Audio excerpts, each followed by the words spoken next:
we've also seen tremendous growth in terms of open interest, with XRP actually hitting the 1 billion mark in just about 30 days, right? It took Bitcoin 3 years to achieve that feat. I'll start. I would love you to start. We're almost done with the Ripple acquisition. So Hidden Road, is a multi-asset prime clearing business, and funded it with pension fund money, and had to go prove the thesis out. And we took about $500 million and deployed that.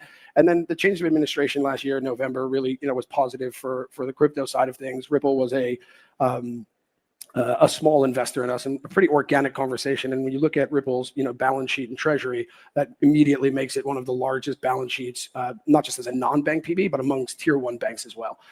And so, as Usman clearly classified, macro traders are trading equities, fixed income, foreign exchange, digital assets. There's correlation in all these things. And so being able to truly cross margin and margin finance that is super powerful. And so as we do fixed income today, 10-year on the run treasuries against CME, those will be repos on chain, right? And that world is coming together. And so we're excited to do that. We're one regulator away from approval, and off we go. Congratulations. Thank you. Giovanni, over to you.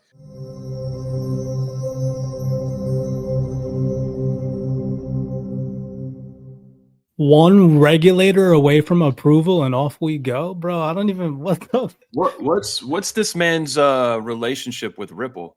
He's a gentleman from Hidden Road. Hold on, give me a second. Let me look at his credentials real fast. He is Michael Higgins Internet. Oh, he's CEO.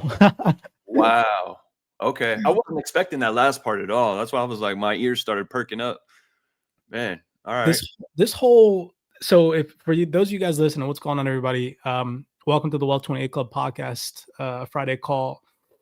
I'm not gonna skip the intro because this video breakdown was freaking massive. Yeah, super massive. This is token 2049 Singapore that took place just 2-3 days ago, from the 7th to the 9th, I believe, of October, if I'm not mistaken.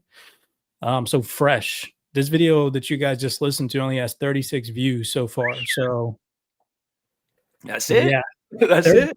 I know, right? I know. Yeah, man. You would think the XRP army would be all over this too, with the Hidden Road comments at the end of this. This is a hidden gem right here. Wow. Shout out to the CYPRX researchers for always bringing the juice before the mainstream gets it. Yeah, let's run it back. I think the first part of this call, before we dive into what we have to share today, I really want to just highlight and replay some of the clips that these gentlemen just said. I'll go over their credentials in a second. And then we'll carry over into this kind of ideology behind getting your mindset right for DeFi and to earn passive rewards on your digital assets, considering this most recent market downturn that we've seen. We're all currently living through over the past couple of consecutive trading days. Markets shed some weight. Why the market shed some weight? Were you prepared for that? Did you even know why the market shed some weight and why your portfolio today is most likely down? And just get everybody's mindset right as we head into the future. And then we have a Metallicus presentation, as always, bringing you guys some of the realest info in the game. So, yeah, do us a favor. Share this podcast. If you guys are on X, repost it. Let's get some more followers on in here and just get the minds right for this Friday before we head into the weekend. Aquaman, how are you, bro? Man, I'm great. Had a wonderful workout this sunrise, so I'm feeling really, really good. You know how your endorphins hit you on certain days while you're working out? I'm feeling that today. So, yeah, I traded this morning, and then when we got off our quick phone call this rising to prep for today, I went and hit a little 30-minute workout, and it always just feels so great to just get the body moving, dude. I told you I started doing the box jumps, and it I added a couple more plates, and it just feels so good to be able to move my body like that in my 30s. Yeah, facts, bro. Facts. Most people go ahead. No, I was just gonna say, most people I was looking at statistics, most people after the age of 30, bro, don't even sprint anymore. Damn, that's wild. That's super wild. Yeah, I'm an athlete, bro. So, I be doing all that shit. So, and I'm 40. I love it, man.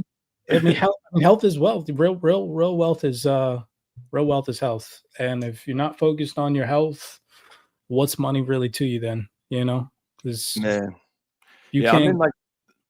Go ahead.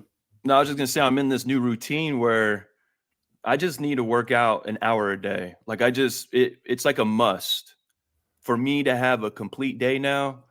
it's like it's embedded. You know what I mean? I stopped doing cardio. I'm just lifting, focusing on one muscle a day, just 1 hour. I feel like the 2-day off thing is kind of whack. I feel like I'll take a day off if I like really need to. You know what I mean? But like, what's an hour a day? You know what I mean? So I'm really enjoying this new hour a day lifting, and I'm seeing results as well. So Yeah, I love having a home gym, man. It's so time efficient and it makes me feel like, on the days where I'm like, I don't feel like it. I'm like, dude, you got a home gym, why not? What is your excuse? So yeah, zero excuses, bro. there's zero Zero. excuses. All right, so let's jump back into some of the clips from this video breakdown. The first one that I annotated was when he mentioned the pace and scale of institutional adoption and institutional interest in these more sophisticated onboarding packages for financial institutions to trade and invest in these digital assets.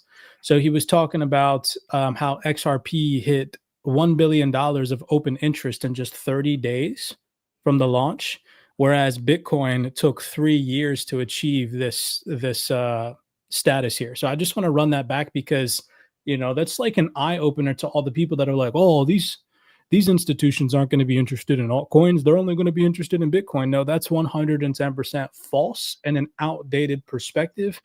And then that's also going to nail right on the head or hit the hammer right on the nail on what the gentleman talks about later on in the session, that once regulations are clear, these institutions are going to be able to broaden their access out of the top 10 digital assets. And they're already looking at like up to 250 different crypto assets, which is huge if you've been in crypto for at least the last 3 years, because I know a lot of us have had this speculation like, oh, there's probably only going to be 10 assets that survive. Well, we're about to head into that future where we know what assets are going to survive more so as the market matures. And it's not going to be this speculative, oh my gosh, if I'm investing in a number 80 asset in the total market cap, it's going to get rug pulled. We're entering into that era. So let's run this back real fast. Let's go into this 6 minutes and 25 seconds. I wrote this down. Bitcoin and Ether. We also saw a very strong client demand with Solana actually being the most requested product beyond, say, Bitcoin and Ether. So really indicating that clients were looking for diversification beyond those two main coins. And I think when you look at the market cap of Bitcoin, Ether, XRP, and Solana consistently rank behind Bitcoin and Ether, so indicating that there's robust liquidity there. And I guess lastly, really greater, say, regulatory guidelines giving us that comfort to launch these additional products. And the launch has been tremendously successful. In fact, the launch of our Solana and XRP futures have been the fastest growing products for the exchange. We since Solana launched on March this year and XRP in May, we've traded more than $50 billion across the suite. We've also seen tremendous growth in terms of open interest, with XRP actually hitting the 1 billion mark in just about 30 days, right? It took Bitcoin 3 years to achieve that feat. And not to be undone, Solana crossed 1 billion mark in open interest the same day that XRP did, but it quickly went to double in open interest in just 18 days. Took Bitcoin a little bit over a month to do that. And Ether, which is a little bit more akin to Solana, took 3 years to achieve that feat. So we're really seeing right. So, that's pretty crazy to me. I mean, Solana and XRP doing numbers that Bitcoin and ETH did took in 3 years. Solana and XRP did it in freaking 13 days and 30 days. That's insane. That is insane. And they're talking about, what are they talking about exactly? Like TVL or they're talking about futures. They're talking about futures. Okay. Yeah. Okay. So open interest in futures trading. So yeah, this is crazy, man. Crazy work right here. Just a couple of days ago, all this on stage. For the record, by the way, who are we listening to? I forgot to say that. So we have the VP Global Head of Derivative Sales at Coinbase. We have Joshua Lim, co-head of markets at Falcon X, and we have Giovanni Fiscisco, Global Head of Cryptocurrency Products at CME Group. Huge right there. Michael Higgins is the international CEO of Hidden Road. So big names on the stage, right? People that you should probably be paying attention to, not these retail investors that give you their empty-minded opinions. These are the people that are actually behind the scenes in the wits with financial institutions, knowing what's going on.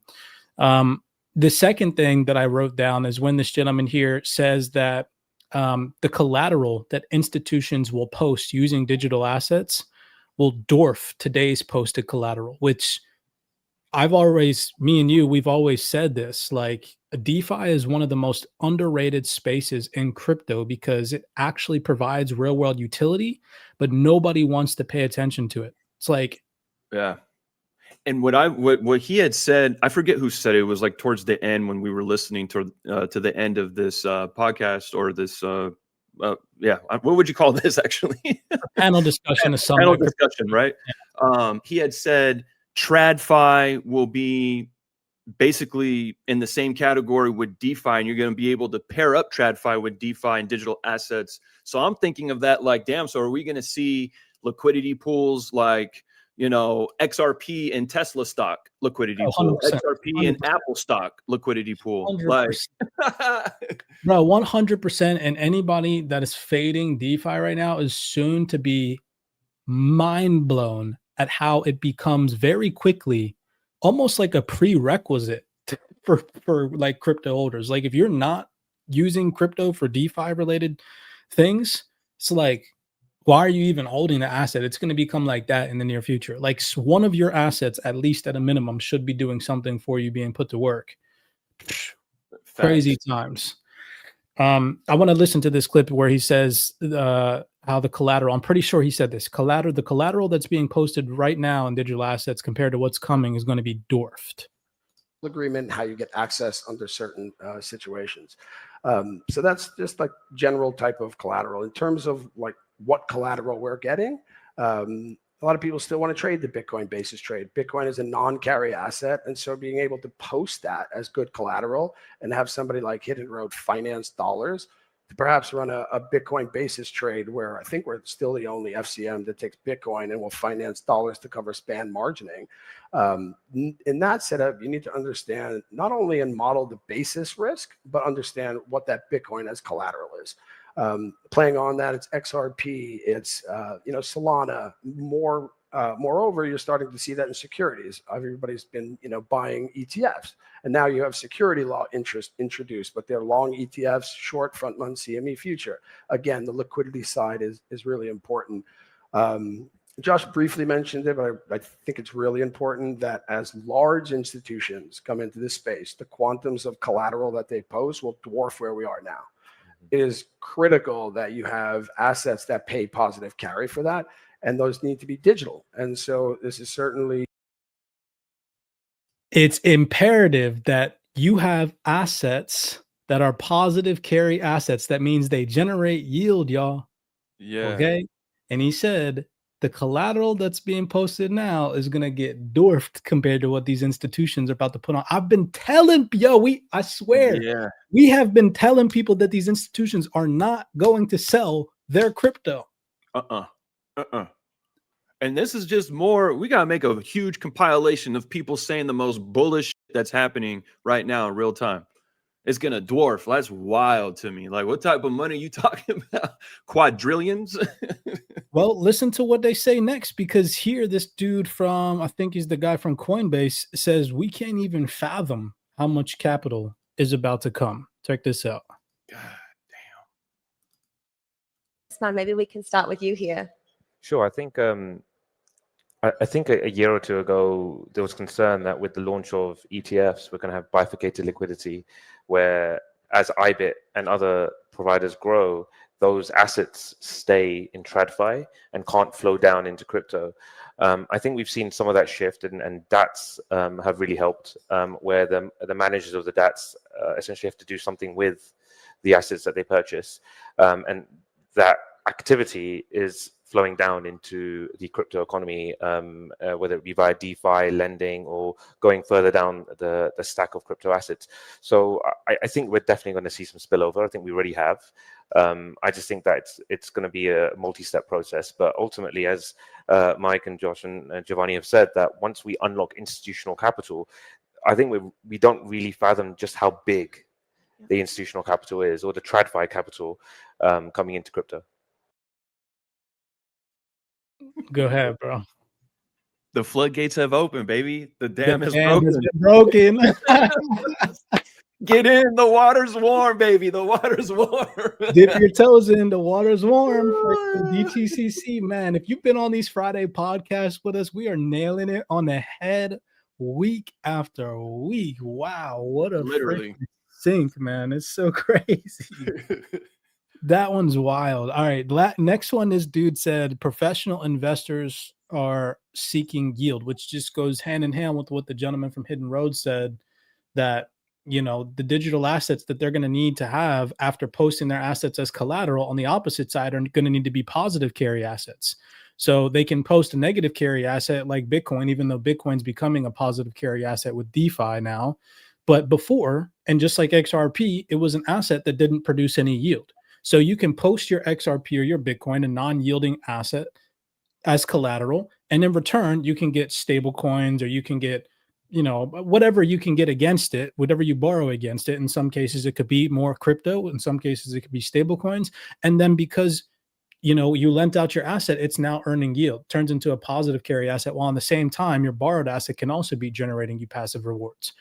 That's the future we're headed into. And you just got confirmation from freaking Hidden Road, y'all, saying that this is happening.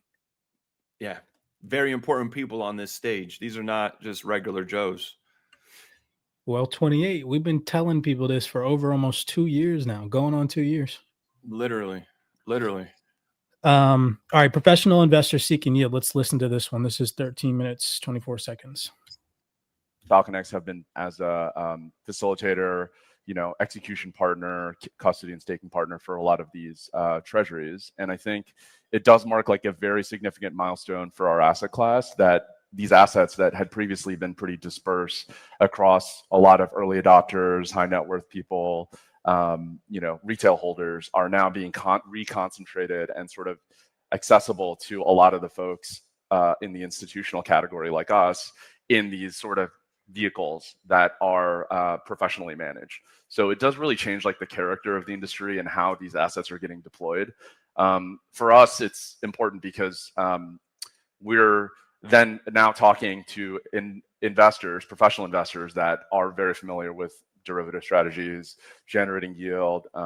They can properly assess the risk reward of deploying assets into a protocol, for instance. You know, you have very savvy investors like Kyle Samani and the Solana DAT, who has already come out and said that they're going to deploy a lot of the Solana assets in, you know, yield-bearing strategies on chain in the Solana ecosystem. So it's a huge milestone. I love it when you smile at the videos I play, bro, because I know our mind is already thinking the same. Man. But he just told us, bro. Like, I don't know. It's already, he's telling us in layman's terms. He's like, yeah, they already said that they're going to be deploying their Solana to be earning yield. Like, we're talking to these sophisticated institutional investors, and they're going to want to be generating yield on these protocols. Hello, wake up, people. Y'all, come on now. I'm motivated this Friday to get people's brain juices flowing. Stop focusing on price predictions. Your digital assets have so much more utility than being sold for dead fiat currencies. So real, bro. So real. Like, well, somebody's asking about the price of XPR by end of year. It doesn't matter because we're earning yield. You don't even need it. You don't need it to be at a high price, because guess what? If XPR or XRP or HBAR or Bitcoin or whatever asset floats your boat goes to some high price, you don't have to sell it. You can lend it out, post it as collateral, borrow stable coins against it, and then go spend your stable coins. Go do what you want to do with your stable coins while you still have access to more upside potential with your crypto. I use this same analogy all the time. Imagine you were the guy that bought Bitcoin for 10,000 Bitcoin for one pizza or whatever back in the day, right? would you have been better off if he would have held that Bitcoin? Let's say he would have held it. Would he have been better off selling Bitcoin at $30,000 per Bitcoin, trying to time the market and get back in with those profits? Or would he have been better off posting that Bitcoin when it was worth $30,000 as collateral, lending it out, borrowing against it, using that borrowed money to enter back into the market when the market dipped, while still holding on to his main position of that Bitcoin, and then rode Bitcoin all the way up to $100,000, doubling his or tripling his bag? Facts. But he only had one part of the story of crypto. He didn't have the full picture. That's exactly what's about to happen with everybody right now that thinks that they're going to sell their crypto this next cycle as if they're some trader. Yeah. When you're not, you're an investor. You're an investor. Most people listening to this are investors. You do not have trading credentials, meaning you've sophisticatedly managed a 7-figure portfolio for more than, let's say, I don't know, 6 months minimum successfully. Most people have not done that. So you're an investor. Yeah. And a lot of people, bro, are going to fumble this ball trying to be traders. They're going to fumble the bag big time. And I'm just thinking of what Nadine said. It's going to be impossible to catch up. So if you exit the market and you have an exit plan and you successfully do it, well, like, you don't know what the future of this really holds, because this is there is so much liquidity in the world. Like, DeFi is going to be able to keep you in these assets so that you could take advantage of wherever the price goes. You know what I mean? If you exit, your story is going to turn into, once upon a time, I owned this asset. Yeah, I sold it at $30 and now it's sitting at 1,000 or 10,000 or whatever the price goes to, right? So that's the reason why that exit plan can be very, very lethal to your bottom line. And at the moment, yeah, but go ahead. I'm saying too much. No, you're saying amazing things. And it's just the fact is that the reason why all these people in their heads have an exit plan is because 98% of influencers right now in the current market environment are generating content to stimulate dopamine and give you all entertainment instead of actually being 7-figure investors, right? The question who you watch, do they actually have 7 figures invested? They're trying to teach you guys how to become millionaires. Are they millionaires? Right? Are they millionaires themselves? Facts, bro. Are they a millionaire themselves? You wouldn't learn basketball from somebody who isn't a professional basketball teacher or somebody who has 13 years of successful basketball track record history, right?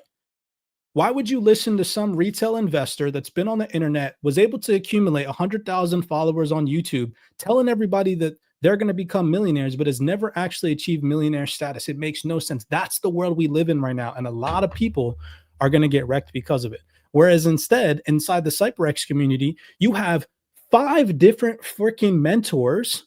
One has only achieved multiple 6-figure status, but all the rest of them, including myself and you, have achieved 7-figure status.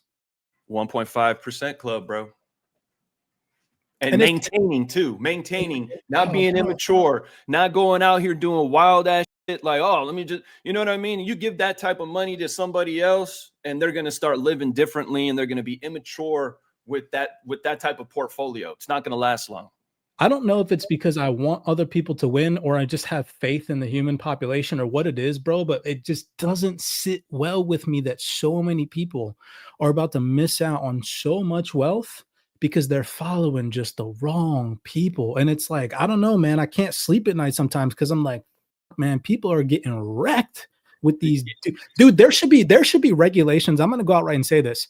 There should be regulations. And if I ever become, like, let's say XRP goes to $1,000 one day and I have, 50 billion freaking dollars, I'm going to make it my goal to figure out how to regulate who creates content in crypto, because there needs to be regulations around who creates content on crypto. Imagine an entire year of your life without bullish, hypey price predictions, what you could accomplish. So much. People distract themselves with those dopamine hits. It's unfortunate, but that's just where it is right now. But I get upset too, because it's like these people, they follow blindly and they don't necessarily cross their T's and dot their I's. So when somebody says Metallicus is a meme coin ecosystem, they believe that garbage. And anybody with a logical mind that does a tiny bit of research and looks into this ecosystem is immediately going to say this is not no meme coin ecosystem. But people don't pull these content creators cards. They really don't. They just follow blindly, and then they agree with this shit. Hip hip hooray, all this just like validation garbage. It's garbage. It's garbage. You know, I try to accumulate my opinions based off of what the people that actually matter in this space say. And so this is the co-founder of Tether. We've played this video before, but he talks about this lack of people's ability to really understand their own, limits. And like, a lot of people are going to mistime the market thinking that they're traders when they're not, and they'd actually probably be better off as just staying an investor, right?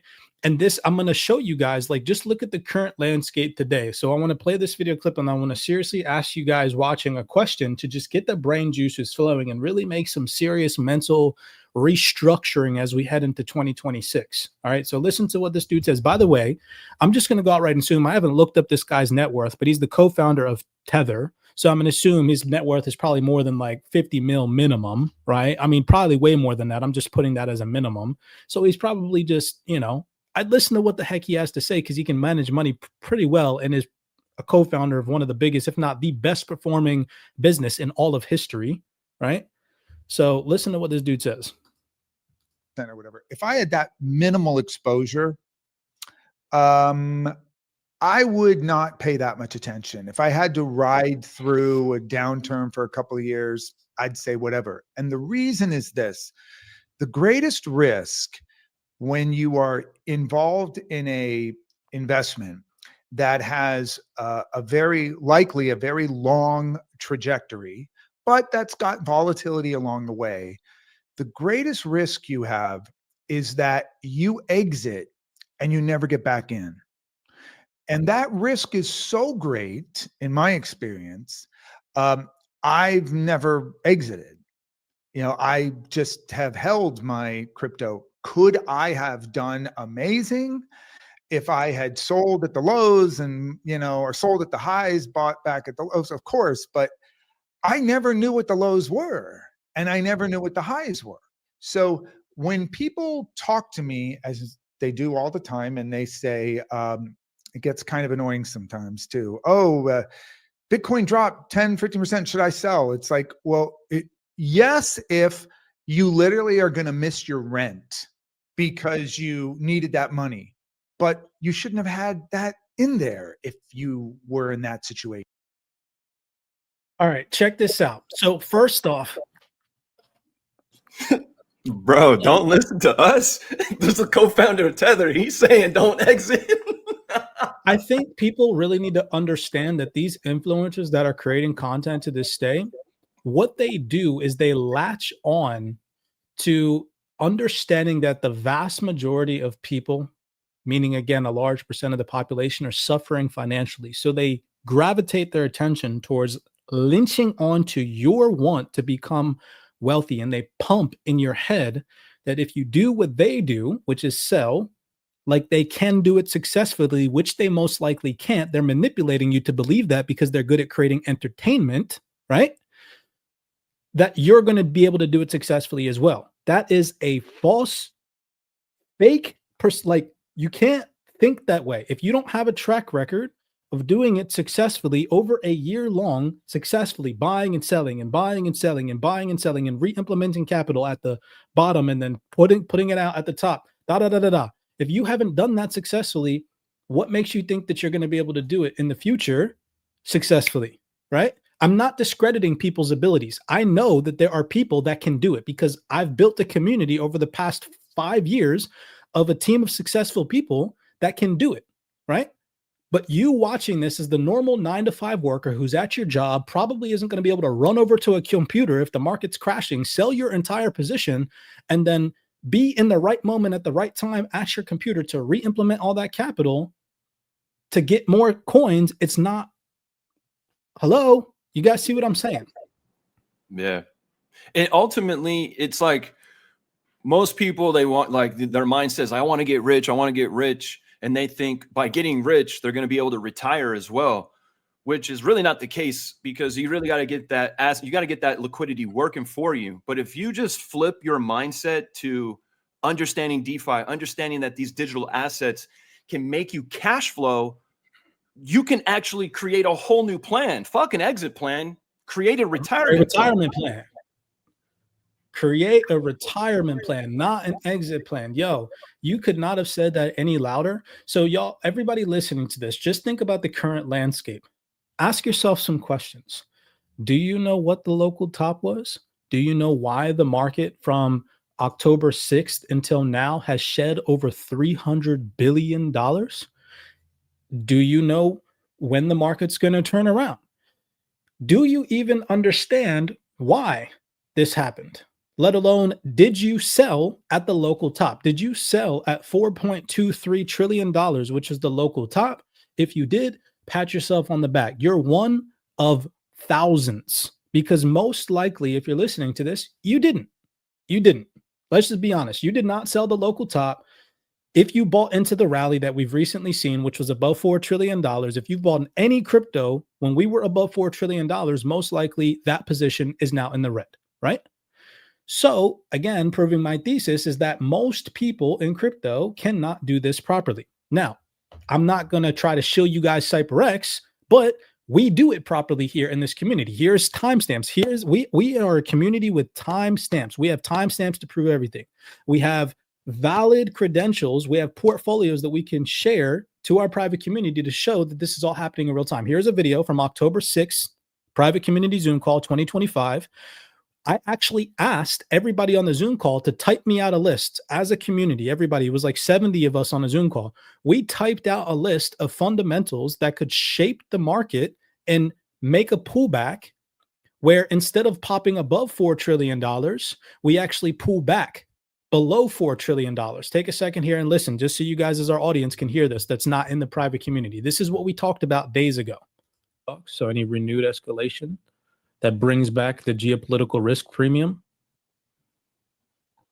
And if we see any prolonged US government shutdown or any type of data releases that create any type of uncertainty or spark investor, or dampen investor confidence that push back on this rate cut narrative, while at the same time we see buyers trapping or sellers trapping buyers and becoming aggressive, pushing price back below the delta, then we know the likelihood is not that we're going to break higher into new territory to respect the sell delta, but instead we're likely to start making our way back down in the form of a pullback to see if buyers can then come and defend at the buy delta.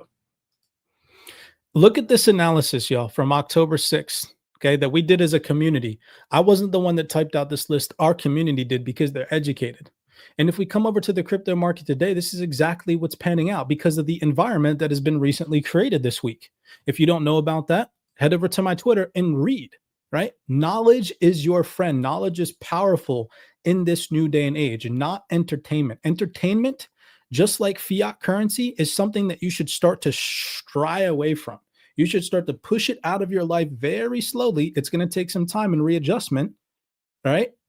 But it's necessary for your survival.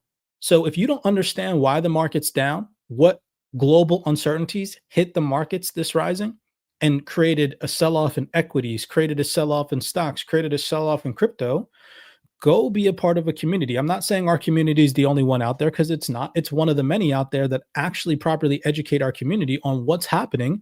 We warned about all of these things a couple days ago before the market pulled back. Now, fast forward to today, this is everything that's happening. I wrote a full entire report. Global market uncertainty, tariff escalations. We had geopolitical uncertainty over in France. We had the government shutdown in the United States continuing to prolong. We've had hawkish Fed speakers pushing back on the recent rate cut trajectory. These are all things that weigh on risk sentiment. It's not underlying crypto fundamentals. It's just the fact that crypto is heavily tied to risk sentiment. And right now we're seeing an intraday risk off mood. But the underlying fundamentals in crypto are super freaking bullish. And so as soon as these headwinds dissipate and they're put in the rearview mirror, we are going to see so much capital flood into crypto, which gets us back to this panel discussion here. And you need to be prepared for that. So what's the best way, in our opinion, to prepare for that? Buckle down, learn how to stack yield on your digital assets, accumulate more assets now while the market is going through this very volatile phase where we might see $1 trillion pullback. Does that mean the market's dead? No. It just means temporarily the market was risk off and a lot of large investors that were overly exposed shed their positions. Guarantee you the market finds a floor and supersedes $4.1 trillion. I actually, as a matter of fact, would put my entire 7-figure portfolio on that bet that within the next 2 years we'll be above $4.1 trillion, hands down. And you don't want to be on the wrong side of that wave because you thought you were going to be a trader or this, and that, something that you weren't because you were manipulated by these investors on the internet that create entertainment. Facts, bro. Didn't you say too the next delta up was like 4.8 or something like that? Yeah, then our next institutional sell delta gathered by our software, our in-house software, doesn't show itself until $4.8 trillion. So if we do end up breaking 4.23 trillion and we see some good buy volume, yeah, bro, that opens the door for 4.8 before we see sell pressure again. Yeah, so I love having those insights because it's like, dude, as soon as we saw on the freaking Sierra charts, as soon as we saw sellers take over at the delta zone at 4.23 trillion, I was like, oh, she's going to dump. She's going to dump. It hits every time. Those deltas they don't cap, bro. They hit don't miss, consistently. They don't miss. Dude, you know what's so crazy is our in-house institutional scalper was just talking to, if I'm not mistaken, large hedge funds about the software that, we provide. It's crazy. Dang, that's dope. Yeah, it's pretty crazy, man, what's happening behind the scenes. More people will wake up, but slowly and surely. All right, back to this before we move on. So another thing that I wrote down was the dude pretty much said that we're going to be able in the future, or at least institutions, are going to be able in the future to expand their access to the 100 to 250 different digital assets, which is, I just feel like huge for everybody watching. And we should listen to it again because a lot of us are still in this mentality that there's only going to be, 5 digital assets or 10 digital assets that survive in the future. And I think we're past that as a reality, but more people need to come to that understanding. Hey, look, institutions are broadening their access. This gives us a little bit more wiggle room as well to feel more confident having a broader portfolio. I'm not telling you guys to go out there and wing it in meme coins by any means, but I feel like a lot of us have a diversified portfolio in the top, maybe like 200 coins. And so hearing this just gives me like, all the butterflies that I had that it's only going to be the top 10 kind of are starting to go away. So listen to this so we can confirm that together. Like the large statistical ARB guys that were pretty famous in small cap, mid cap equities, applying similar strategies and techniques into digital assets. And they're trading across a surface of coins that's 150 to 200 names and getting sufficient liquidity off. And so I think that's the growing market. Not everybody's delta neutral. They're stat ARB-ish. And so for us, that's an exciting development. And I think those types of institutions can deploy material capital. As for new coins coming up without a perk market, super limited. So exciting times, but still heavy concentration in the main products. So we said for now, heavy concentration in the main products, but they're expanding their access to trade the top 100 to 250 coins, which is a pretty broad list. I mean, it makes sense too, because when you really look at it, they all do different things. So, and like we've been hearing, there's not going to be just one winner. There's going to be many ecosystems, and that's why they've always talked about interoperability as well. So this is music to my ears as well, because some of the assets that I have in my portfolio are actually like, I think past 50, past 100. But I have really high conviction in them. So it don't matter where it's at. Yeah, same. I have a couple of those assets in my portfolio that I think will slowly wiggle their way into top spots because of the utility that they provide and who they're partnered with in the moment, which the market, for some odd reason, hasn't yet seemed to catch on to. I know, right? Which I think will happen over the course of the next few months / years. The next thing to transition us over into the first part of our call today, or the second part of our call, where we kind of give you guys a solution to this thesis behind maybe we sell a portion of our portfolio, because I'm not an advocate of telling people not to at least take their initial investment out of the market, which I think everybody should, right? To de-risk completely. Personally, I've already done that. If you haven't, consider it this next cycle. But I think that people would be more successful one-off in terms of life-changing wealth if they just stayed in this game for, it might not be for life for most people. For me, it is, but at least for the next 5 to 10 years minimum before considering, shedding some heavy weight off of your portfolio. And so what are you going to do until then? Well, the best strategy would be to participate in low risk DeFi yielding strategies. And so I want to show you guys that just now, recently on stage, a couple of days ago, they said pretty much that banks are going to be able to use DeFi protocols. Check this out. Listen to this.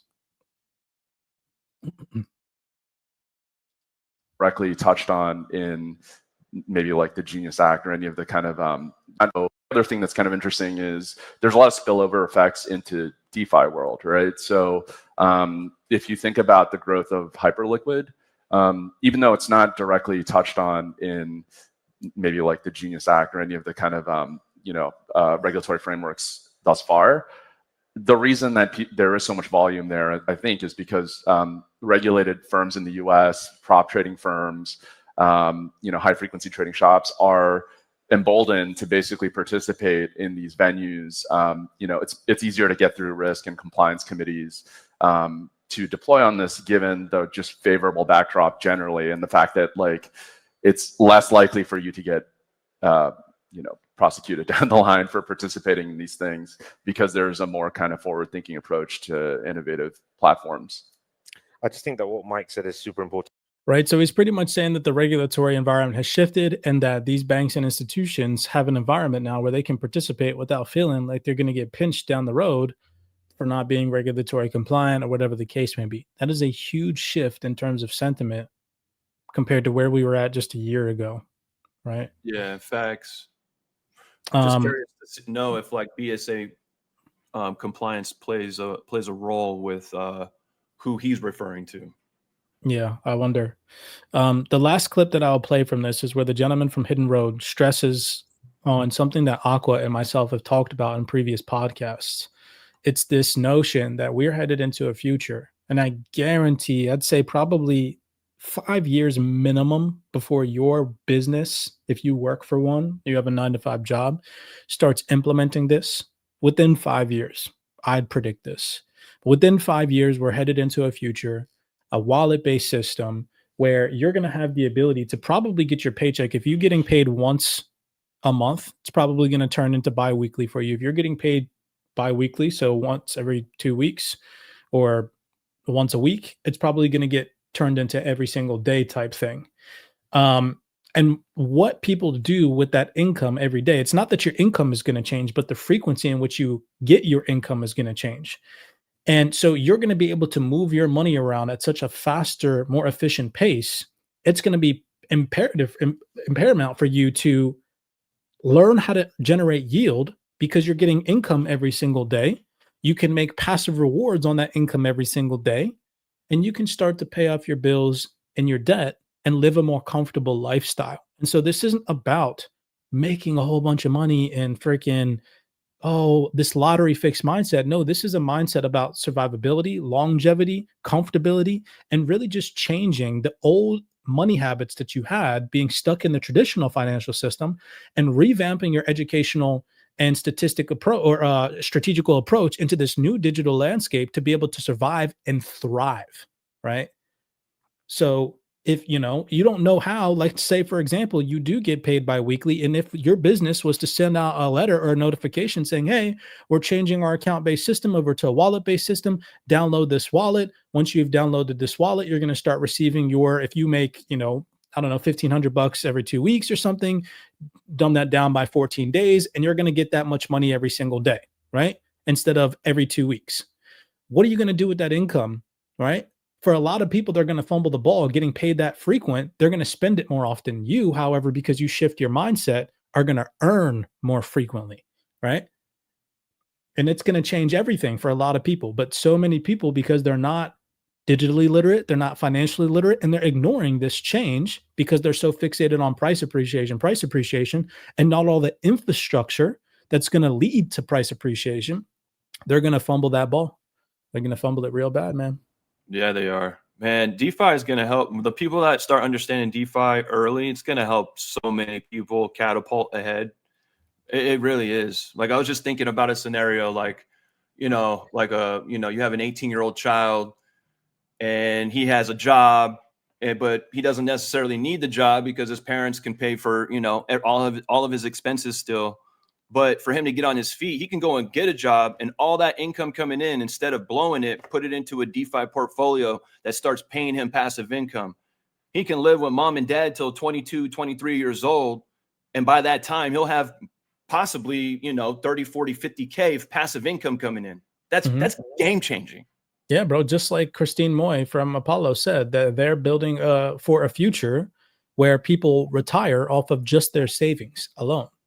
Just their savings. That's crazy work. You know, if you have, let's say, $100,000 to $200,000 in savings over your lifetime, you're in your 40s or 50s, or even in some people's cases, they don't save that much until they're in their 60s. Guess what? That's just your savings. That's not your investment portfolio or anything. You can put that into a 10% yielding portfolio in DeFi and make $20,000 a year. And then if you divide that by 12, that's what, $1,200 a month.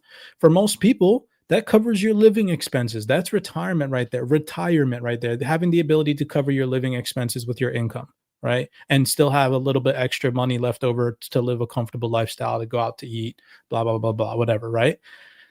That's coming. And if you're not prepared for that transition, where again, we've lived in this traditional financial world, all of us, everybody listening to this has been in an account-based system for all of our lives. Now we're moving away into a digital world, a wallet-based system. And if you're not mentally ready for that, because again, back to our previous spiel, you're focused on just entertainment, level up, mature, get right. Crypto is not just about making money. It's about a lifestyle change, a revamp, and our sovereignty and our access to the financial ecosystem, y'all. Like, this is seriously a moment in time where if you don't get right, it's going to show in 5-10 years. It's going to show. Yeah, it really is. Because at that moment, that's when AI, robots are going to start really peaking and taking over different positions, and the job market is going to, you know, continue to decline. And, you know, the ones that are on that side it's going to show, like you're saying, it's going to show you weren't paying attention. You were tapped into other things that didn't pay you back anything after 5 years. That Netflix TV show did nothing for you. You know what I mean? Like, yeah. So I mean, we could get into the wits, bro. A lot of people, though, unfortunately, are going to be on universal basic income handouts. And even though I agree to an extent that AI is going to create a lot of jobs, it is going to also replace a lot of jobs. And the amount of jobs that it's going to replace, those people whose jobs it replace, there's going to be openings up for new jobs. But the question really comes down to, are you the type of person that's going to strive and thrive to go find those jobs? And in most people's cases, the answer is no. So the people that are working manual labor jobs or jobs that can be easily replaced by artificial intelligence, you've really got to consider building for a future where it's going to be super hard with your current skill set. If you lack a degree, if, you know, the only tool you have in your toolbox has been manual labor your entire life, and you just watched a video of an AI robot doing the same thing, doesn't ever get sick, doesn't ever call out for work, never's late, sleeps at the freaking business, gets turned off at night, gets turned back on to continue the work the next day, you're out the window, buddy, right? And so if you're not building for a life where that's possible, I'm not saying it's gonna happen, but it's possible, so that you can live off of your savings and your passive income investments. If that were to happen to you, get right, because it's very possible that in the next 5 to 10 years, that's coming for a lot of people. Yeah, facts. I mean, and Elon Musk said that he's not going to stop until his robots can thread a needle. So if a robot can thread a needle, that tedious of a task, think about it. Like, bro, he just posted a video the other day of, I'm pretty sure I reposted it, of a freaking robot that he built doing full ass karate, yo. Oh, I seen that shit. Yeah. Like, are you kidding me? Fuck That around is, and find out with a robot, bro. yeah, man. I mean, wow, just like growing up and being in the era of the internet transformation and watching movies like iRobot and stuff, and then like now actually living through that reality is mad wild, bro. Mad wild, bro. Mad wild. Yeah, I have to agree with you for sure. All right, we got off topic. Back to DeFi. So this dude here, to end this spiel and end this token 249 Singapore, he talks about earning every day, which if you're part of the CYPRX Wealth 28 Club, I'm pretty sure that in like our welcoming video, we talked on this and we made a video about, we made the Wealth 28 Club videos a year and a half ago or something, right? So that just goes to show if you've been tapped in with us in the Wealth 28 Club, this is what we've been talking about. It's going to mature. It's going to happen. There's nothing that any of us can do to stop it. It is inevitable. And so it would just behoove you all to move with the changing tide, to upgrade your education, to be cognizant of who you watch and who you pay attention to, and really just try to fixate on being self-sustaining, right? If you're watching influencers that aren't teaching you how to be self-sustaining and you're just getting dopamine hits from them, revamp your content consumption in 2026. Just try it. 3-6 months, try it. Try not to watch anybody on YouTube that gives you bullish price predictions that never come into fruition, and instead replace that with these panel discussions that we share in the CYPRX private Discord of these bankers, of these institutions. It'll really start to make you wonder, how did Aqua and Cypress and Institutional Scalper and Kevin make 7 figures in the market? You think we'd just sit here and twiddle our thumbs? No, we tap into what the bankers are saying and we follow the money and we make good investment decisions based off of what people with actual credentials say, and it shows in our results. And you guys can mirror those same results by locking in and blocking out the noise, right? 100% facts, brother. 100% facts. Check this out. Important. You can't go on Aave and transfer the ownership to somebody who's not KYC'd. So what's coming out today is effectively, swaps on these things in tokenized format. So there's a long way to go from a regulatory and a securities law that's very clearly defined. But I give a non-crypto kind of thing, right? And there's no reason payroll is every, twice a week twice a month in the U.S. But twice a week would be great. Twice a week in the U.S. and a month and once a month in the U.K., right? And so wouldn't it be interesting? I know my platform pays people hourly on the top of the hour, and so if you move to a world where you can start paying people hourly or daily, what does that do, right? Is that interesting? I mean, maybe it's dangerous. Well, actually, the mortgage that you're paying and the interest that you're accruing on that, you can start to crush down the debt side of these things. And so it's not a crypto comment, it's the technology side of these things. And there's obviously, lots of challenges in doing those things. Maybe ADP is probably going to be after me for saying that, but this is readily available. And I always joke around and say, like anything of value, and that's Ripple's big thing, you're in the internet of value, tokenizing things and shipping that round for good collateral and settlement and finality to trades. We're kind of here. And so is Mike Higgins buying a cappuccino at Starbucks on a Saturday and selling my NVIDIA shares. Now, I'm not sure I want to sell my NVIDIA shares for a cappuccino, but the point being it's for settlement. It's on a Sunday. Yeah. And you could do that. And so we're not far from this type of advancements, but there's a We're not far from these types of advancements. He even just said that his business is already doing it, paying by the hour. Paying by the hour. That's really amazing, to be honest with you. I mean, and the people that take advantage of that correctly and don't blow that money, man, you can really get ahead getting paid by the hour if you really think about it, because you can put that money to work right away as opposed to waiting 2 weeks for it to arrive and then putting it to work. So it is truly liberating.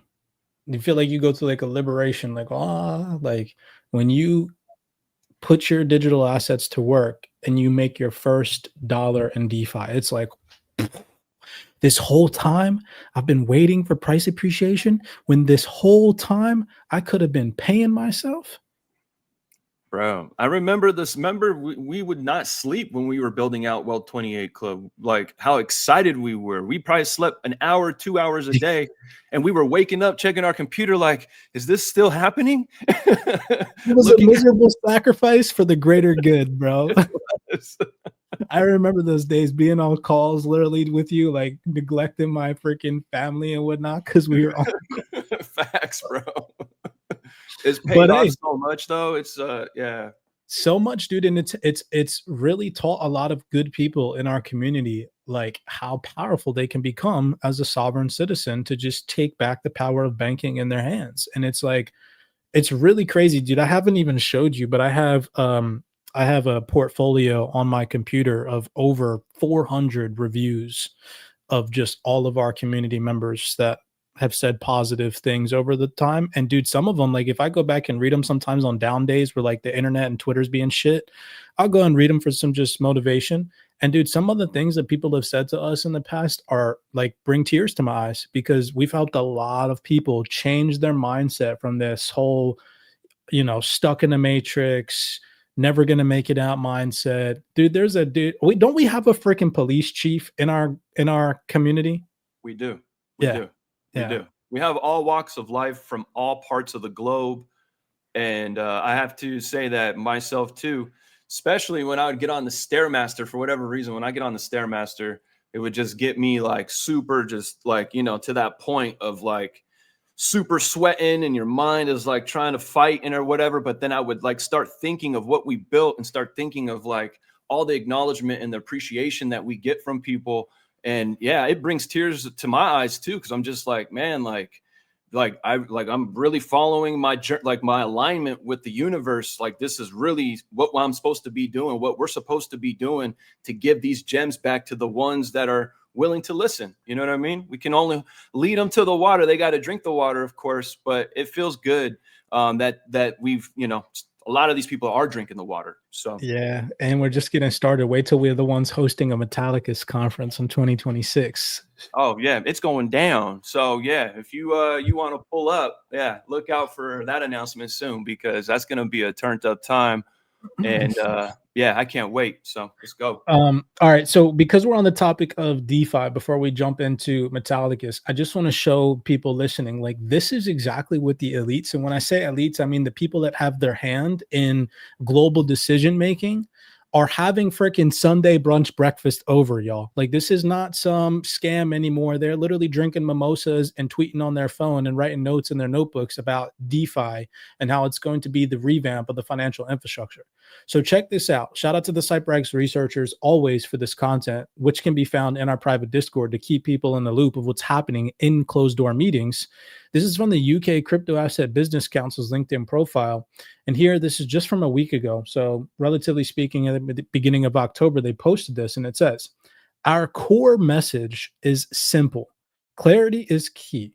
With the right rules in place, DeFi can deliver liquid markets, i.e. repeat, DeFi can deliver liquid markets, collateralization, settlement, and governance, the infrastructure of the future. So what does this say to me? It says DeFi, the infrastructure of the future. You all understand? You see that right there, right? And who's involved in this? Check this out down here at the bottom. You can see who was at this roundtable. You have Department for Business and Trade. You have the Financial Conduct Authority, the HM Treasury. You have Department of Science, Innovation, Technology, National Crime Agency, the European Commission. You got Hedera. You got Ripple. You got frickin' Aave, Coinbase, Kraken. This is crazy work. This just goes to prove that these people are having literally croissants and freaking mimosas talking about DeFi and closed door meetings with the elites. Okay. I swear I want to be able to zoom in on that notepad too. I wish we could do that and see what that shit says. Yeah, this dude's notebook. This dude's got some good handwriting right there. Yeah, for sure. Organized too. You see separated shit. Maybe I can plug it into AI and see if we can get some insights into that. But regardless, this is what our private communities tapped into. This is good stuff here. Okay, this is the type of research people should be fixating their attention on. So coming over here, this is what they talked about in the document that they recently released. All right. So if we come here, this is the DeFi strategic opportunity for the UK, September 2025, UK Crypto Asset Business Council. And right here, it goes on to say, DeFi should not be seen as a replacement to the current system or established players, but as an innovation that can give users, both institutional and retail, increased choice over how they interact with or provide services to financial markets through traditional Rails, DeFi infrastructure, or a combination of both. So I like the fact that this mentions, and the reason why I'm reading this highlight, it mentions both retail and institutions. And so now just showing you guys that what they're talking about in their documents is happening in real time. This is from October 3rd, 2025, and it reads, Solstice is a collection of yield-bearing products based on the USX stablecoin with over $1 billion staked through Solstice staking across Ethereum and Solana. The team is launching Yield Vault, a delta-neutral hedge fund strategy leveraging Lido ST Vaults that has been live and proven in the market for over 3 years. With ST Vaults, Solstice simplifies onboarding for institutions seeking access to staking rewards that may exceed those of traditional markets, delivered in a streamlined way. Likewise, it says here, Solstice ST Vaults give both retail users access to the same conservative yield-generating strategies that are typically reserved for accredited or large investors. So what they're talking about in their documents, why is Cypher showing me this? Why is he saying it's what I should pay attention to? Because I just showed you guys how they're sitting at frickin' Sunday breakfast with mimosas and croissants, taking notes on DeFi and calling it the future of the financial infrastructure in a document that they posted just a couple days ago in September, where it says all of this is going to be available for retail and institutions in the near future. And I'm showing you live examples of how this is already happening, y'all. So that way you don't think I'm making this up. It's happening, right? In real time, bro. It's happening, literally.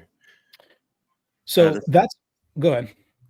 I was just gonna say the sentiment is not. It's not. We're 3 to 5 years out anymore. It's here now. It's happening now. Things are moving. So don't get left behind. Yeah, it's a good time to be alive, awake, and aware to the ongoing transformation. So that's my spiel on DeFi. Now let's move over to what just recently took place, because if you have not been paying attention, there have been some major things said by very important people in the financial markets. For example, Jerome Powell just recently said at the Community Bank Conference in Washington, D.C., he specifically said community banks play a vital role in the U.S. financial system. Now, a lot of people don't really know a lot about community banks that are in crypto, because our focus is always on like these big banks, right? Like Morgan Stanley type things. For example, Morgan Stanley, this is probably a fundamental that you've seen like Watcher Guru or Whale Watcher post out. This is like the mainstream type flow of info. On Friday, Morgan Stanley told its financial advisors, that's today, by the way, the firm was broadening access to crypto investments to all clients and allowing such investments in any type of account, including retirement accounts, CNBC has learned. Starting October 15th, advisors will be able to pitch crypto funds to any client.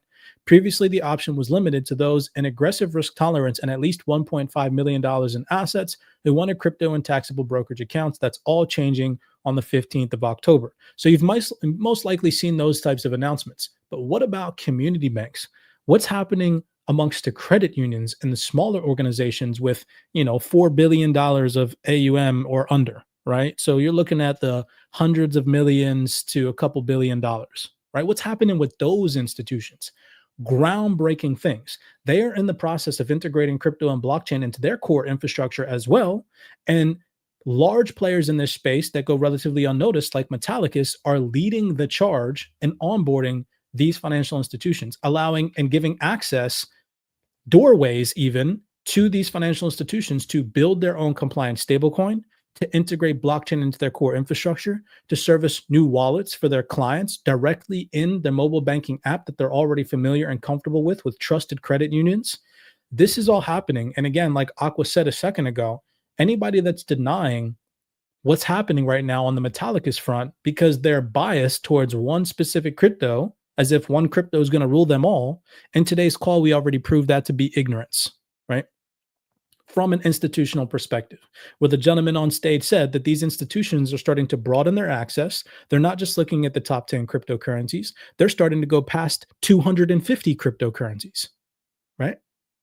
So this should be a very big eye opener. Go ahead, Aqua. You're shaking your head. Yeah, I was just going to say, yeah, I totally agree with you. Don't listen to the garbage out there. Look into it yourself, because, there's certain individuals, I'm not going to name names, but they're calling some of these super compliant ecosystems meme coin ecosystems, which blows my mind. And it just sucks that some people believe that garbage. But yeah. Can you pull up the gentleman just so that way we can show them their credentials? The gentleman, John Ungerland, the other gentleman from DeLand that Metallicus did a interview with the other day. I don't remember his name. He's got a nice full beard. Just pull up their credentials so that way at the end of this, you can see who we're going to be listening to. But first, we're going to listen to Jerome Powell, right? Chair of the Federal Reserve. So this is just from October 9th, 2025. Listen to what he says here about community banks. Good morning and welcome to the Federal Reserve Board. I'm sorry that I'm traveling today and could not be with you. Thank you to Vice Chair for Supervision, Mickey Bowman, for hosting this conference. Thank you also to all the board staff that made this event possible. Community banks play a vital role in the U.S. financial system because they have strong links to the people and businesses they serve. And he just started that off by saying community banks play a strong role in the U.S. financial system because they have links to the people that they serve. Okay? That is a very powerful opening statement and should be an eye-opener to a lot of people listening. Like, hey, it's not just about TradFi. It's also about the community banks, the smaller banks. Who is partnering with those organizations? Well, in today's call, I'm going to show you guys that Metallicus is the one. Metallicus is one of the many service providers that they are choosing in order to integrate and introduce blockchain, DeFi, stablecoins to their clients. And that is undeniable, 110%. You will see that after today's call. So if we come over here, all right, this is a compilation that I made. We have another gentleman here, Secretary Scott Bessent, talking at this event, which you guys can go watch on YouTube, posted on the Federal Reserve website. If you choose to do so, the link for that is also in our private CYPRX Discord, where you can listen to the full entire conference. It would behoove you guys to do so. But here are some of the remarks that Secretary Scott Bessent made, where he specifically said community banks will be laser focused on these new technologies. And so, Aqua, did you pull up the credentials for those two gentlemen? Yeah, so I got John Ungerland. What was the other guy that you had said? Was it John Ungerland both times? Did he used to have a beard and then he shaved it in the second interview? I believe it is John Ungerland both times, because it was John Ungerland the first time with Marshall and then the second time with John Ainsworth. Okay, but I'm pretty sure it was John Ungerland. Yeah. Let me share my screen. I found his LinkedIn so you guys can see his LinkedIn accounts directly from LinkedIn, right? So he's the CIO at DeLand LLC. CIO being, what is that? Chief Information Officer? Yes. And can you just explain to the people briefly what DeLand is? So DeLand basically is a credit union entity with 4,000 credit unions under its umbrella, basically, in a nutshell. So, yeah. Yeah, very simplistic, right? So this isn't just some guy. So right now, the reason why I wanted to share those credentials with you, so that way you know, you're listening to Jerome Powell talk about community banks. You're listening to Secretary Scott Bessent talk about community banks and how they're laser focused on these new technologies. And then you're going to listen to John Ungerland, this CO, what is he? The CTO, what is he? CIO? CIO of DeLand, again, who has access to 4,000 of these community banks, these credit unions under its umbrella, literally tell you guys that Metallicus is the one they are choosing to introduce these new technologies to these community banks. Listen to this slew of videos that I put together for you guys. Share my screen.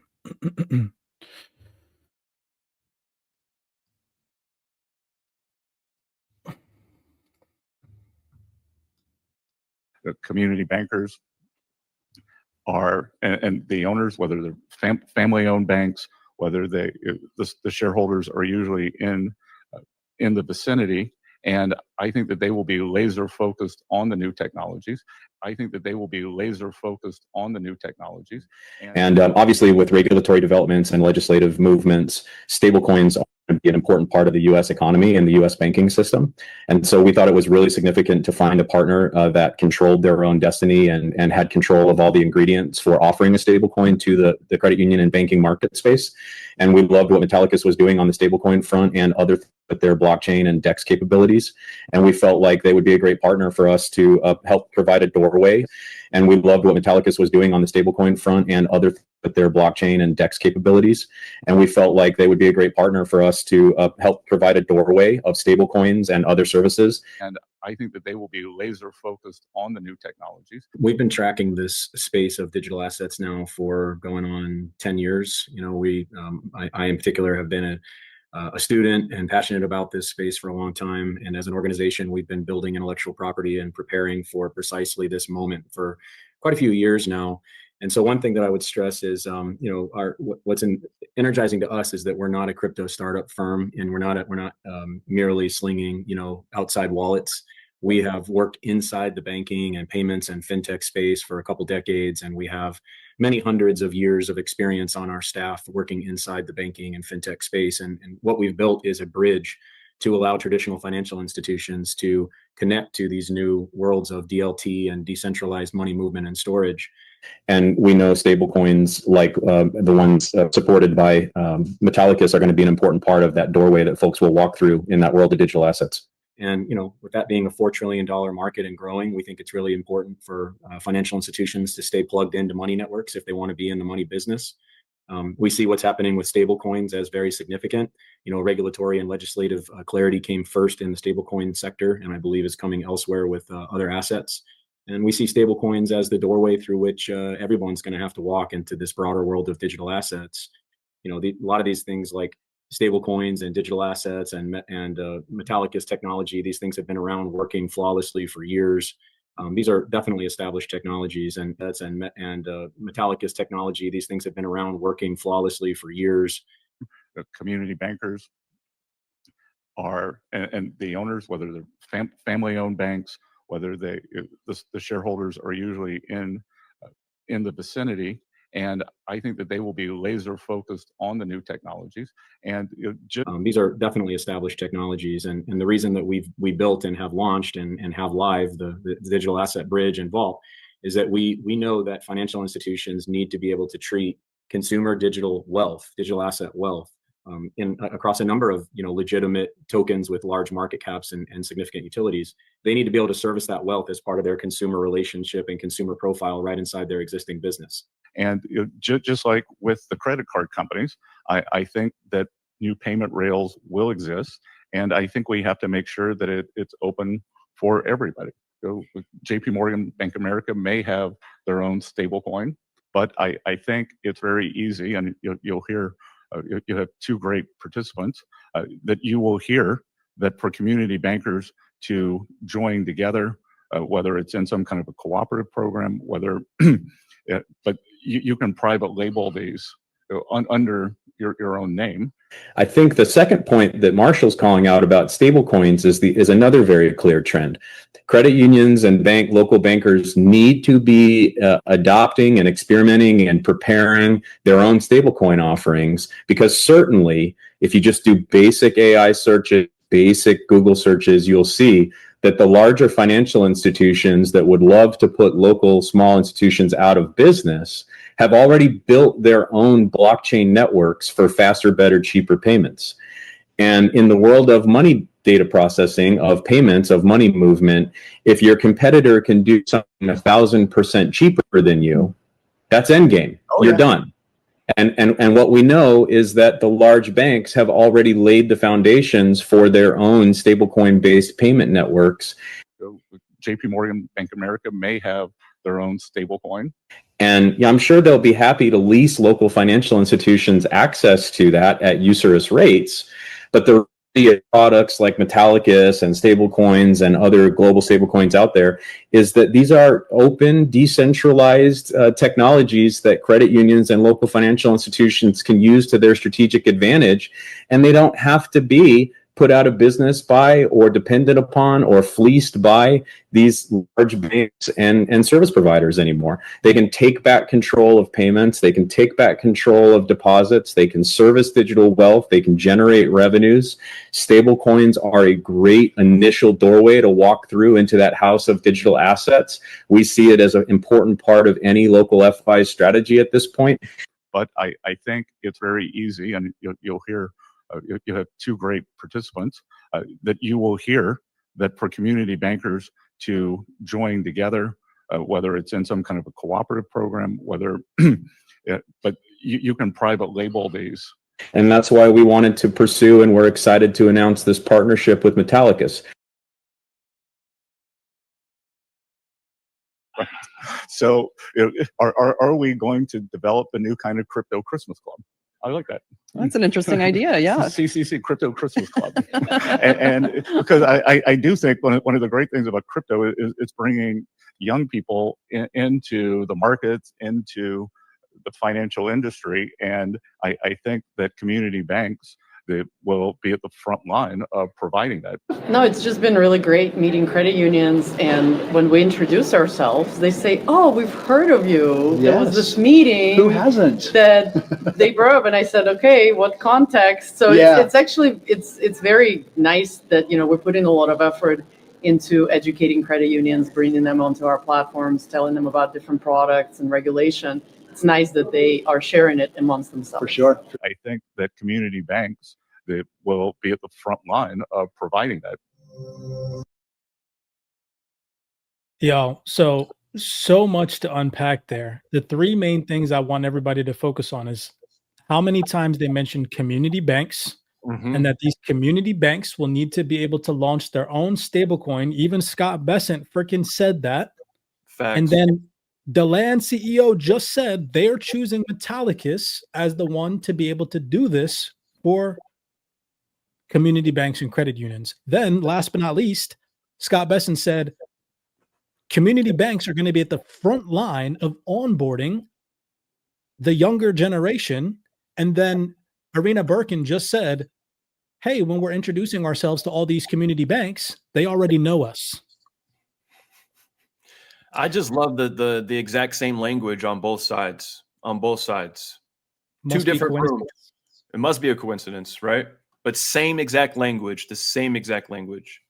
No, it's the farthest thing from a coincidence, bro. Check this out. I mean, we already know, but for those of you guys listening, just to show you guys, August 5th, and I also want to do a little bit of a skeptical, not skeptical, but you know, a little bit of a price prediction based off of numbers that they're giving us off of recent partnerships, okay? Just to blow everybody's mind. So this is August 5th, 2025. Metallicus, a leader in blockchain tech for financial institutions and a developer of the Metal blockchain, today announced a strategic partnership with Deland. What is this for? Next-gen credit union service organizations for keeping credit unions relevant to their core. This collaboration ensures credit unions and community banks can stay plugged into the future of money through seamless integrations of stablecoins, Bitcoin, and digital asset services. Stablecoins are the foundation of modern financial infrastructure, bringing speed, programmability, and transparency to institutions of all size, said Marshall Hayner, CEO of Metallicus. Through our partnership with Deland, we are enabling credit unions and community banks to issue institutional branded stablecoins and launch compliant blockchain solutions. You heard what Scott Bessent said. He said that these traditional banks are already launching their own stablecoins. Community banks are going to need to do the same thing under their own branded name. That is word for word what Scott Bessent just said. And here is physical proof that Metallicus is providing that technology. Yeah. And then to kind of piggyback what I had said earlier when you had asked me about Deland, basically Deland is like another Fiserv or a Jack Henry or a Temenos, but their clientele are these community banks and credit unions. We're going to get into this because this was even more recent. Cornerstone, right? So check this one out. It says it right here. Because remember, Scott Bessent said that these community banks should be able to participate in pilot programs and sandboxes. Word for word, that's exactly what he said. Community banks should be able to participate in sandboxes to utilize these stablecoins in their own compliant and efficient manner. Well, here, Metallicus is stablecoin pilot, a controlled sandbox that lets institutions explore, test, and deploy custom branded stablecoins in a secure, compliant, forward environment. Cornerstone League represents more than 600 credit unions across 5 different states. And I'm going to show you guys the market cap of all of that combined, right? Because we found the documents in the private CYPRX research community. So then down here, it mentions what this pilot program allows them to do. It allows these community banks and credit unions to build custom branded stablecoins issued in a secure environment and tailored to their institution's policies and controls. This is massive. And this is literally from October 9th, 2025. So a lot of people think about it. You have this uneducated retail herd that's like, oh, meme coins, scam. But think about what Arena Birkin said. She said that when she's walking around this massive credit union event that she just went to, where I think there was over 80, or was it 800? It was, how many credit unions were there? I can't say. I don't recall. It was at a minimum. It was at a minimum over 80. I remember the numbers 80. I don't remember. I think we touched on it last week. Regardless, she said that all these credit unions know them already, right? So you have a person on the internet bashing Metallica, saying nobody knows about it because they lack ignorance. But then you have Arena Birkin literally telling you guys, hey, all these credit unions know us. So these credit unions know about Metallicus. Why don't you? Ask yourself that question, right? Most likely because people on the internet try to mislead you to believe that it's something that it's not. Okay. So do your own research. Coming over here, we have just recently on the Metallicus website updated the Cornerstone partnership right here. So in the CYPRX research team, I went over because of this announcement on their Twitter profile where it says that Cornerstone League represents more than 600 credit unions across 5 states. I just wanted to know how much money this was. So I went and I looked, and then the documents always show you guys the deeds, right? The details. So this is a Cornerstone document, says it right here. And it goes on to talk about the AUM, the assets under management that all of these organizations have. So here's the total number of credit unions in the Cornerstone Credit Union Statistic log, totaling 673 total credit unions. And down here, you can see the total assets that each of these credit unions has under management combined is 216 billion. Okay. So remember, I told you guys, forget for a second about, because we talked about Ripple at the beginning of this. And I admit, right? Ripple is 110% ahead of the league of Metallicus in TradFi partnerships. TradFi partnerships. That's like Bank of America, BNY Mellon, all these big names, right? But who is going to service the smaller banks? It's Metallicus, y'all. And these numbers are not anything to play around with, because when they come on chain, and they are, Metallicus is going to be at the forefront of gaining some of that market share. So let's play around with these numbers. And these are numbers, again, most retail investors that create content on the internet are speculating numbers out of fucking thin air for you guys. They're just making shit up. I'm showing you guys physical documents that this is a number that could come on chain. Why? Because Metallicus just partnered with them and now has access to 600 of these institutions. So let's just lowball this, okay? We could put $216 billion into the market cap of Metallicus and hype everybody up and say Metallicus is going to be $400 in the future. Buy it now, but I'm not going to do that. I'm going to lowball y'all to see the opportunity that exists. So let's just take 10 to $20 billion of this market cap of these 600 institutions who right now Metallicus is the only partner providing all of these services. Let's just say 10 to $20 billion comes over to the Metal blockchain. Look at these freaking numbers, y'all. Okay. So we come over here to Coin Perspective, right? And we just put in 10 billion. That's a 52x on Metal token right now. And we'll put Metal token at a $19 valuation. That's just $10 billion out of this 200 billion that right now I just showed you guys for a fact Metallicus is partnered with these organizations. Okay. And these 600 credit unions, by the way, aren't the only credit unions that Metallicus has access to. Go look at the land. Go look at all the credit unions that they have access to, which is over 4,000. And keep in mind, there's over 750 plus credit unions, FIs in the banking innovation program right now. So with this 600 being added, and you're only focusing on this 600 and lowballing it, keep in mind, we're technically like at 1,400, 1,500 credit unions and FIs in this banking innovation program. So yeah. I'm lowballing it, bro. I'm lowballing it so that people can use their own imagination to be like, dang, he lowballed it. And that's what the numbers were at. I should probably go research on what the numbers are really going to be. Because if I'm being completely honest, they're going to be so much more than what I'm showing you all, in my personal opinion. So let's just up it to 20 billion for the sake of today's speculation, right? This is just 20 billion out of that current $200 billion. So that's 10%, right? Of the market share of these 600 institutions comes over to stablecoins and is running through, Metal technology, right? That puts us at a $39 Metal token. And the reason why I'm speculating on this is because while all of these partnerships are happening in real time, where now Metallicus is running a sandbox for 600 different institutions, partnering with the land that has access to 4,000 institutions, and they're the only one, first of its kind, capabilities to provide these institutions with the ability to build in-house compliant stablecoins, right? And at the same time, they're saying things like this: every credit union, every bank, every fintech, every institution will have a branded, regulated stablecoin connected through Metal blockchain on their own private subnets, attested with digital identity and interacting in a compliant environment with blue chip crypto assets. Drops the mic.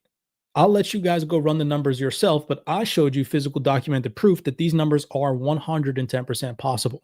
This isn't like some $1,000 XRP price prediction out of fucking thin air and theories because people want to make it up. No, this is documented proof of things that are happening right now that a lot of people are ignoring because people are trying to distract them. 100%. And Metal blockchain made history. They minted the very first stable coin for an FI, St. Cloud Credit Union out of Minnesota. We touched on it a few weeks ago when it happened, you know? So that's my spiel for Metal blockchain. That's my spiel for today. I think we've done enough. I feel like this call was super powerful for those paying attention and those locked in and those willing to just expand your way of thinking. Now, I'm not sitting here saying that I'm right or that I'm the know-all be-all or that my strategies and the things that we discussed on today's call are the only thing that are going to make people successful by any means. I'm willing to step off of my ego and admit that, right?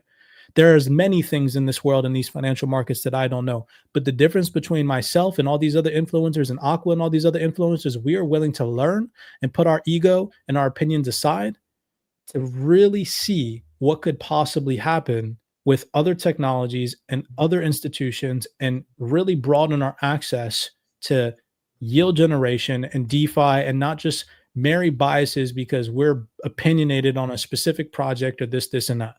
Look at our portfolios, see how many assets we have in them that have performed relatively well because we've done the research. There's still videos that are lingering on the internet when me, Aqua, and our DeFi mentor, Kev, were talking about soy when it was trading at like 48 cents. yeah, You know? 100%. We called that shit. Yep. Called loan at 6 zeros. So yeah. There's documented proof for everything that we're saying to you guys. I hope that you all enjoyed this call. I hope that you can hear the realness in our voices and, you know, the energy that I'm trying to provide from my heart to yours to really just better yourselves as not only a sovereign individual, but just as a person that's operating in this space. Don't let your brain, your power be manipulated by these people that act like they know what the heck they're doing on the internet because they're good at making entertaining content.